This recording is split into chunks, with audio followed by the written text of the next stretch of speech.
নমস্কার, কাকুলি রান্নাঘরে সকলকে স্বাগত। সকালের জলখাবারে কি বানাবো এই এক চিন্তা থাকে, তাই আজকে ভাবলাম চার পাঁচ পিস পাউরুটি আছে, এটা দিয়ে কিছু বানিয়ে নিই। প্রথমে পাউরুটিগুলোকে স্লাইস করে কেটে নিয়ে তারপর টুকরো টুকরো করে কেটে নিলাম। অন্য আরেকটি পাত্রে ডিম ভেঙে নিলাম। এবার নুন গোলমরিচ দিয়ে ডিমগুলো ফেটিয়ে নিলাম। এরপর পাউরুটির টুকরোগুলো ডিমের গোলার সঙ্গে মিশিয়ে নিলাম।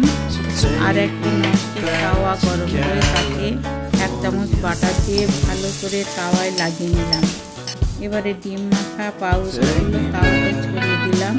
তারপর টমেটো স্লাইস, পেঁয়াজ ও গাজরের টুকরো, কয়েকটা কারি পাতা ছড়িয়ে আর একটি ডিম ভেঙে উপরে দিয়ে দিলাম।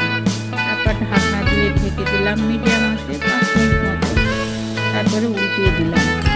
এবার কয়েকটা টুকরো টমেটো টুকরো দিলাম আর একটু বাটার ব্রাশ করে ঢাকা দিলাম আরও 3 মিনিট মতো। এরপর নামিয়ে নিলাম। আমার এই রেসিপিটি তৈরি হয়ে গেল।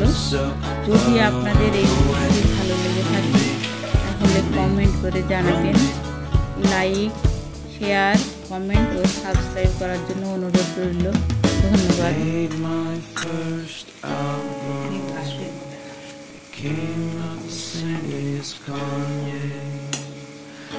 Made my best single, came out and felt so great.